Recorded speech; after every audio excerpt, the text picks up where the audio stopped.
नमस्कार दोस्तों, स्वागत है आपका यूपीएससी मेड सिंपल चैनल में।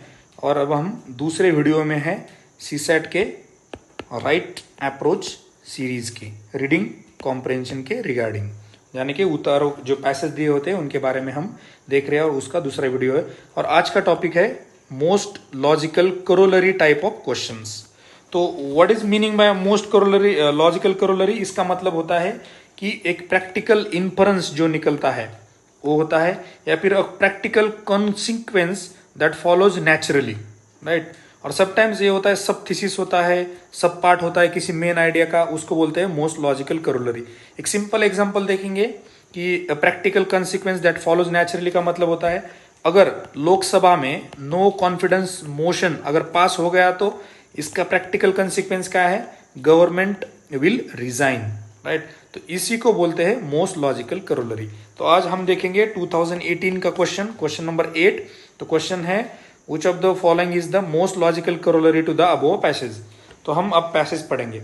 Many pathogens that cause foodborne illnesses are unknown. Food contamination can occur at any stage from farm to plate. Since most cases of food poisoning go unreported, the true extent of global foodborne illnesses is unknown.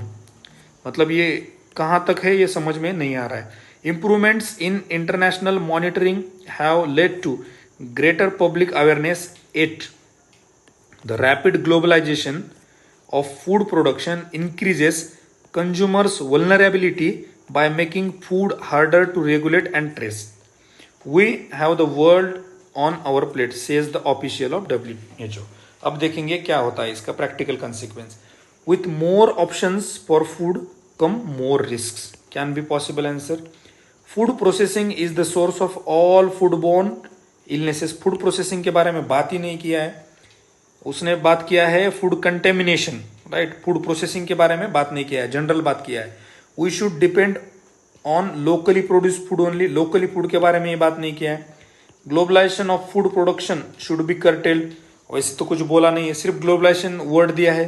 तो sometimes ये क्या होता है, decorative statement होता है यहाँ पे आपको ट्रैप करने के लिए। आप देखोगे ग्लोबलाइजेशन यहाँ दिया है, ग्लोबलाइजेशन यहाँ भी देखेंगे, यस करके एग्जाम में आओगे और जब देखोगे तो ये गलत हो गया, क्योंकि ये कर्टेलमेंट के बारे में बात ही नहीं कर रहा है। वो सिर्फ क्या बोल रहा है, globalisation of food production increases consumers vulnerability by making food harder to regulate and stress.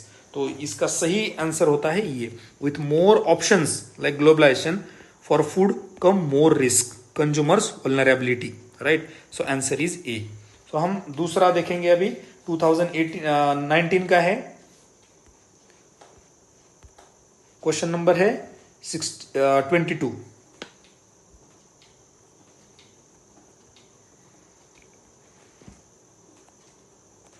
Question number 22 2019।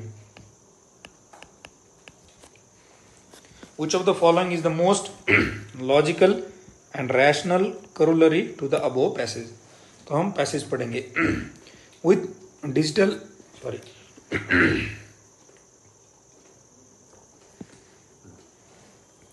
With digital restructuring, it is little surprise that global trade negotiations are now eyeing on digital area in an attempt to preemptively colonize it. Big data is freely collected or mined from developing countries and converted into digital intelligence in developed countries. This intelligence begins to control different sectors and extract monopoly rents. A large foreign company providing cab service, for instance, is not a network. For instance बोला है तो example दिया है, तो example ज़्यादा important होता नहीं है। Is network of cars and drivers, it is digital intelligence about commuting, public transport, road traffic, city events, personal behavioural characteristics of commuters and drivers and so on. अब देखते हैं options. Globalisation is not in the interest of India as it undermines its socio economic structure. इसके बारे में कुछ बात ही नहीं किया है। India should be careful to protect digital sovereignty in global trade talks. Can be possible. India should charge monopoly rents from multinational companies in exchange of big data. हो सकता है।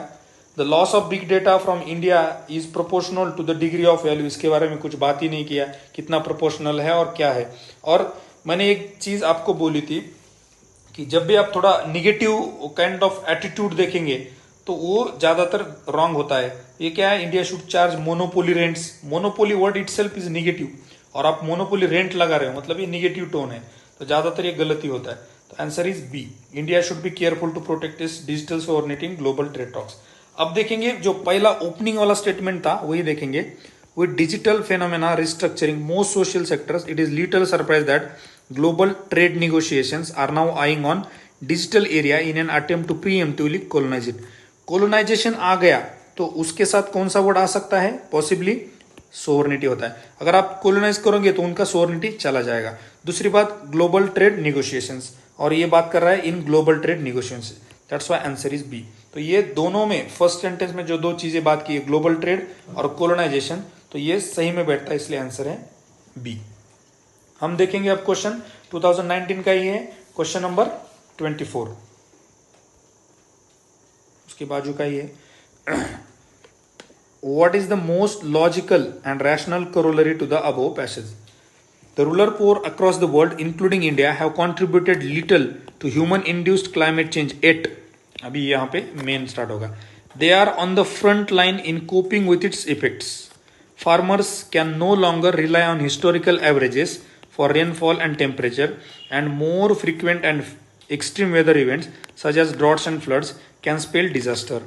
And there are new threats such as sea level rise and impacts of melting glaciers on water supply. How significant are small farms? ये है उनका main idea. How significant are small farms? As many as 2 million people worldwide depends on them for their food and livelihood.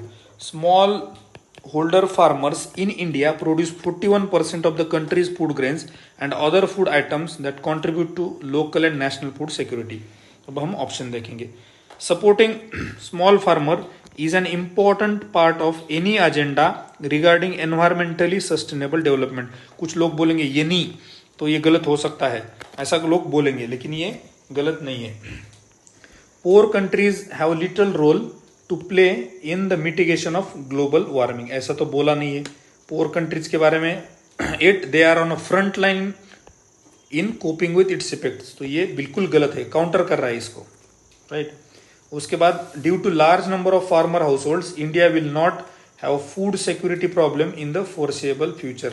ऐसा बिल्कुल नहीं है, क्योंकि उन्होंने ये बोला है small order in India produce 41 countries food and other food that contribute to local and national food. और उसके पहले बोला था कि how significant are small farms, और ये बोला था कि दे आर मोर प्रोन, ये जो farmers can no longer rely on historical averages for rainfall and temperature and more frequent and extreme weather events such as droughts floods can spell disaster. तो ये जो स्पेल डिजास्टर वाला word है, इसलिए ये will not have food security problem गलत है। और only small holder farmers in India can ensure food security, ऐसा बिल्कुल भी नहीं है, क्योंकि ये 41% है। What about other 59%, right. तो ये यहाँ पे डी भी गलत हो गया, आंसर है ये। Supporting small farmers is an important part, और ऐसा नहीं बोल रहा है ओनली पार्ट, ये बोल रहा है इंपॉर्टेंट पार्ट। तो ये जनरल है, थोड़ा माइल्ड है, और ये पॉजिटिव ओरिएंटेड है, इसलिए आंसर है ये, राइट। तो this was regarding most logical corollary and rational corollary. तो ये यहाँ पे खत्म होता है ये टाइप का question. So thank you very much. और इसी का पेपर जो 2019, 20 और 18 के है, सभी क्वेश्चन मैंने यूपीएससी मेड सिंपल चैनल पे अपलोड कर दिए, वहां पे आप देख सकते हो। Thank you.